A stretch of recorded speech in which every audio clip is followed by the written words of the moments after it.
Oi gente, tudo bem? Eu sou a Camila e hoje eu vim conversar com vocês sobre um clássico distópico da literatura que ganhou fama ao redor do mundo, principalmente por conta de uma adaptação cinematográfica incrível. Hoje a gente vai conversar então sobre Laranja Mecânica, do Anthony Burgess. Mas antes de começar, eu venho pedir para vocês, se vocês ainda não forem inscritos, se inscreve aqui no meu canal para me ajudar, ativa o sininho que assim você recebe notificação toda vez que tiver vídeo novo. Deixa seu like, seu comentário, compartilha, que assim você me ajuda pra caramba. O vídeo de hoje é sobre uma das distopias mais clássicas, né? A gente tem ali umas 4 distopias que são as mais famosas, que é o 1984, do George Orwell, Admirável Mundo Novo, do Aldous Huxley. A gente tem o Fahrenheit 451, do Ray Bradbury, que é um dos meus livros preferidos da vida, e também a Laranja Mecânica, né? O Laranja Mecânica, do Anthony Burgess. E o vídeo de hoje é justamente sobre o Laranja Mecânica. Há alguns anos eu tentei assistir o filme e aí eu devo ter assistido uns 10 minutinhos do filme e falei, não vou assistir esse filme, vou ler o livro primeiro. E aí eu tentei começar a ler o livro e não funcionou para mim, principalmente por conta do vocabulário. Dessa vez eu tentei uma estratégia diferente de leitura e eu me surpreendi muito, porque foi com certeza uma das melhores leituras do ano e com certeza entrou para os meus favoritos da vida. Eu amei demais essa leitura. E ainda bem, sabe, que eu dei o tempo que a leitura precisava, que eu dei o tempo que o livro precisava, porque ele me encontrou no momento certo e às vezes a gente precisa realmente fazer isso. Sentir quando é realmente a hora da gente ler aquele livro. Quando a gente sente isso, porque a gente consegue aproveitar muito mais uma leitura. Laranja Mecânica foi escrito no ano de 1962 pelo autor Anthony Burgess, que era inglês. Ele nasceu ali no ano de 1917. Ele se formou em literatura inglesa e ele foi escritor, poeta, dramaturgo, crítico literário e diversas outras coisas, e inclusive ele serviu no exército também. A sua obra mais importante foi o Laranja Mecânica, a mais conhecida, mas ele também tem diversas outras, inclusive biografias de pessoas consagradas. Durante os anos de 1954 a 1960, o Anthony trabalhou como professor na Malásia.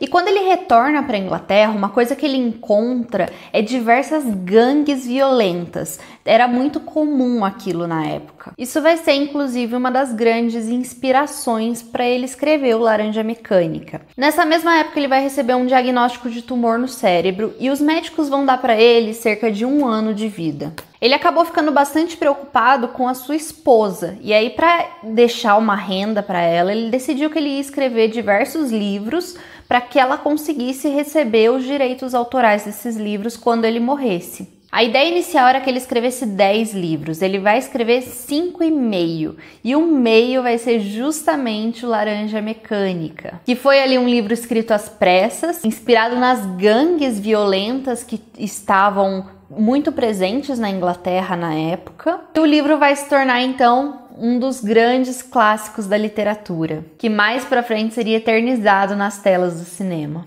Uma das características de gangues, de jovens, são as gírias, né?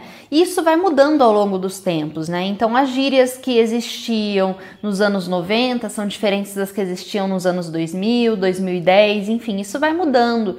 E o Burgess, ele focou muito nisso, então ele resolveu criar um vocabulário próprio, já que a sua história ela ia se passar num futuro distópico, né, num cenário futurístico. Ele entendeu que essas gangues que existiriam nesse cenário teriam um vocabulário que ainda não existia. Então ele criou um vocabulário próprio chamado Nadsat. Ele mesmo disse que seria uma mistura de russo com inglês popular e uma mistura de gíria rimada e o falar dos ciganos. Esse vocabulário próprio que ele criou foi uma das coisas que mais me travou da primeira vez que eu tentei ler o livro. Porque o que acontece? Nas edições brasileiras, existe um glossário desse vocabulário, dessas palavras que são inventadas para você saber o significado delas.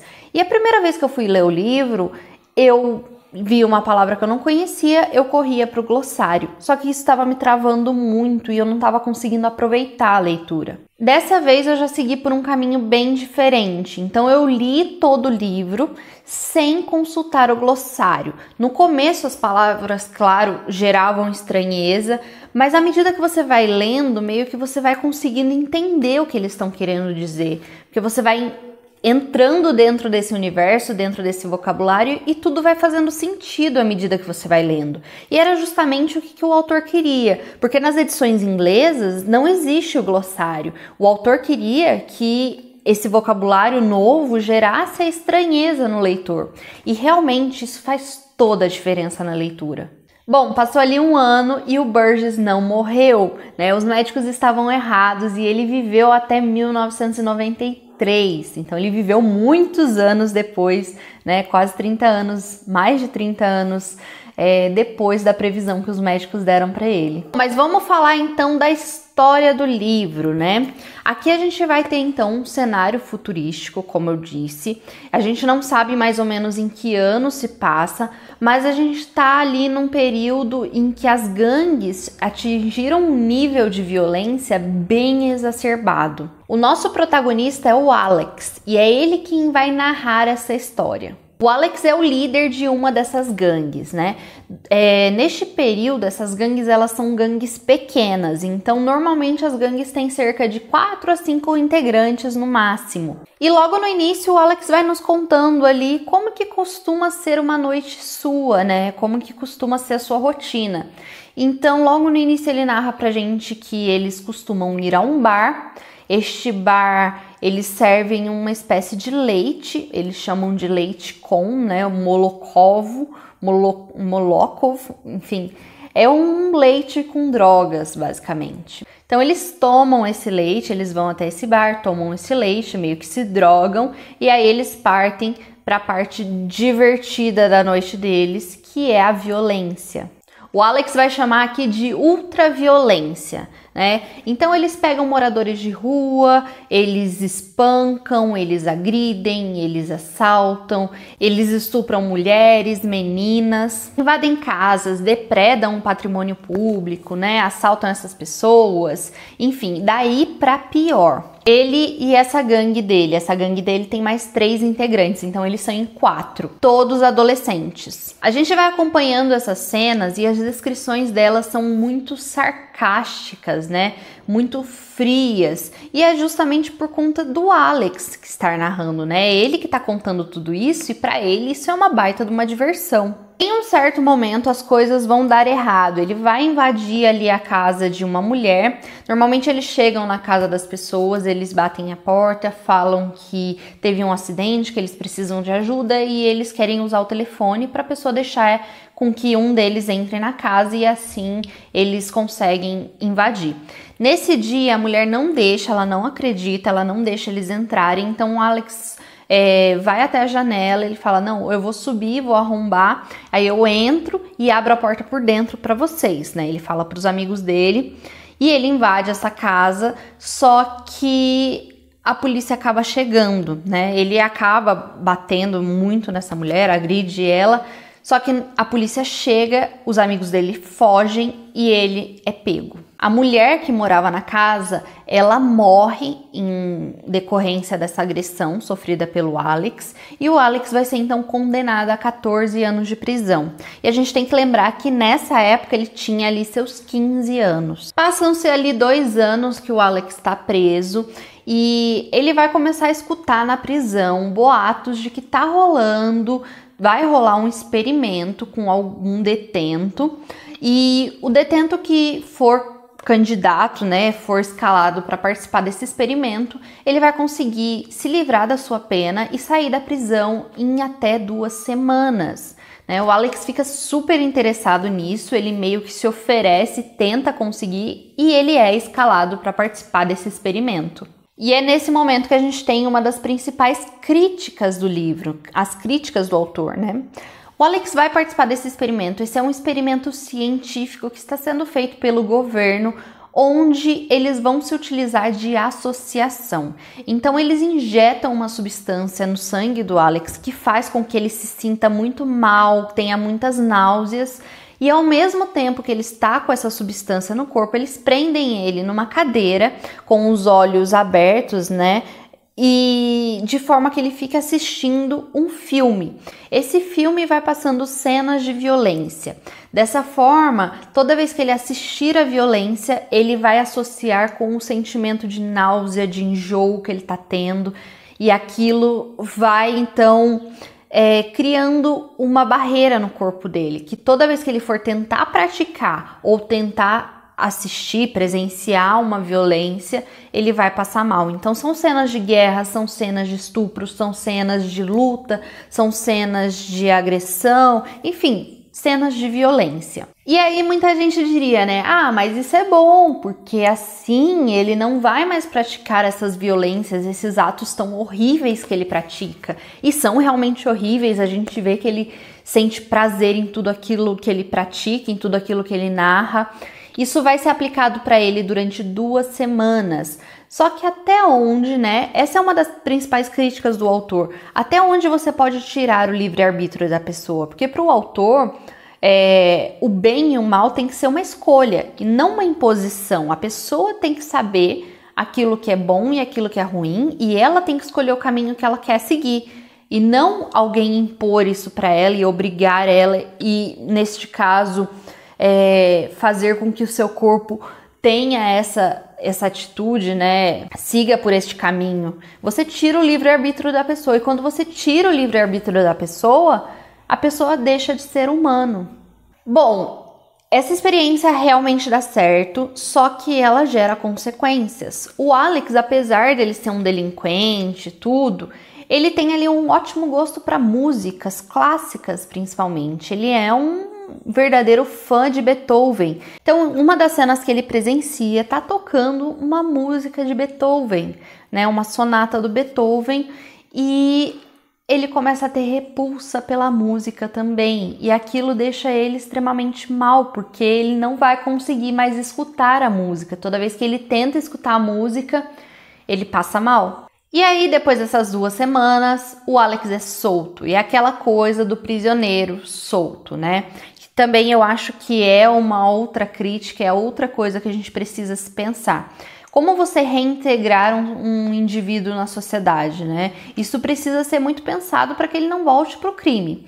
Neste caso específico, né, o Alex é solto, o governo tem ali sua manchete de experimento bem-sucedido, só que eles não dão para ele estrutura nenhuma para ele se reintegrar. Ele chega na casa dos pais dele, e os pais dele não estão esperando com que ele volte, porque ele estava ali condenado a 14 anos, então eles não esperavam que ele estivesse de volta. Fica sem ter para onde ir, sem dinheiro, sem estudo, enfim. E ele vai ser ali meio que acolhido de uma forma errada pelas pessoas que são contra aquele governo. E aí elas se aproveitam do Alex para provar que o governo estava errado. E aí eles vão fazer outras coisas também. Isso tudo para derrubar o governo. E aí eu não vou contar mais nada da história, eu vou parar por aqui, porque eu acho que qualquer outra coisa que eu conte pode ser um spoiler e possa estragar a sua experiência, mas é realmente... Tem ali os seus 2 lados da crítica, tá? Ele não vai tomar o partido das pessoas que são contra o governo tirânico, mas ele também não vai tomar o partido do governo, sabe? Então... ele justamente critica o extremismo das 2 partes, o que é muito interessante de se ver. O objetivo do autor aqui, né, fora essas críticas de governo, de extremismo, enfim, era criticar o behaviorismo. Se você não sabe o que é o behaviorismo, ele é uma técnica da psicologia, um método da psicologia que foi criado ali no final do século XIX, início do século XX, que consistia justamente em você... criar um comportamento na pessoa. Então você conseguia prever e controlar o comportamento de alguém, de um humano, por forma de medo, por formas de associação e condicionamento. Nós temos, por exemplo, o caso do bebê Albert, do pequeno Albert. O Albert era um bebê que serviu de cobaia para o John Watson no ano de 1920. Ele fez experimentos com esse bebê que consistia em colocar a criança perto de animais peludos, né?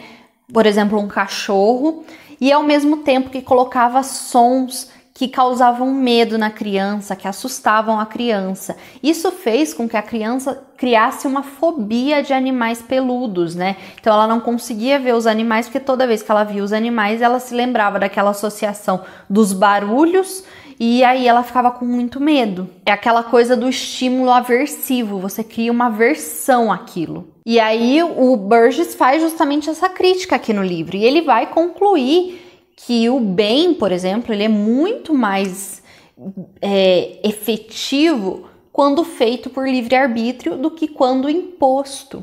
Porque apesar de toda essa versão que foi criada no Alex, por dentro ele ainda é a mesma pessoa que sente prazer em ter em fazer a violência. Ele quer praticar isso, ele só não consegue. Em 1971, o livro ganhou uma adaptação para o cinema pelo Stanley Kubrick, e eu acho que é aí mesmo que a história ganhou uma verdadeira popularidade. No início, a adaptação ela não foi exatamente programada, né? O Kubrick estava trabalhando num outro projeto, ele recebeu o roteiro e ele não deu muita atenção.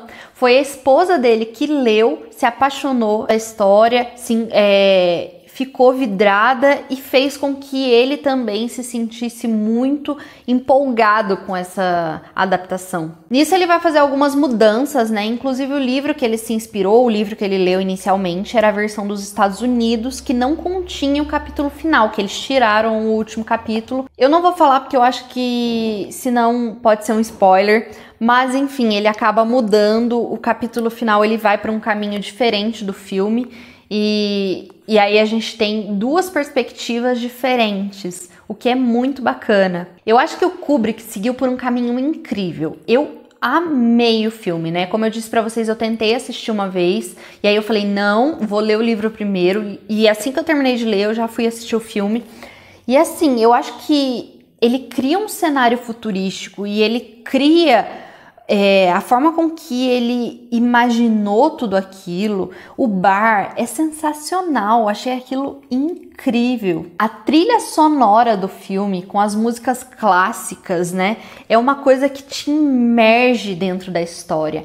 Faz total diferença, a trilha sonora eu amei também, porque ele faz justamente aquele contraste da violência e da música, que acaba funcionando muito bem. O filme ele não é 100% igual ao livro, né? Como eu falei pra vocês, o capítulo final ele muda.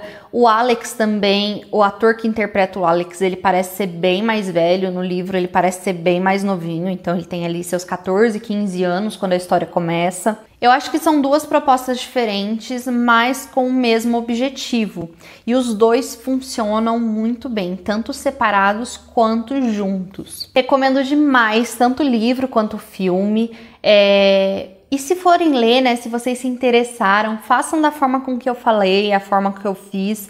Leiam um livro sem ficar consultando o glossário. Acredita que a experiência vai ser totalmente diferente do que se você quiser ficar consultando o glossário. No começo você vai ter dificuldade para entender, mas continua, porque daí tudo vai começar a fazer sentido e você vai se acostumar com as palavras, porque elas são repetidas em diversos momentos. E aí, qualquer coisa, no final do livro, você dá uma olhadinha no glossário. Se tiver alguma palavrinha que você ficou meio na dúvida do que significava, você vai lá e consulta, mas vai de uma vez e sente essa experiência de estranheza mesmo. Bom, gente, espero muito que vocês tenham gostado do vídeo de hoje. Foi realmente, como eu disse pra vocês, uma das melhores leituras do ano. Eu fiquei muito satisfeita, gostei muito do filme, gostei muito da história, me fez pensar em diversas coisas. E é isso, se você gostou do vídeo, não esquece de deixar o seu like para me ajudar e comenta aqui embaixo se você já conhecia Laranja Mecânica ou se você ainda nunca leu ou nunca assistiu o filme. Um beijo e até mais!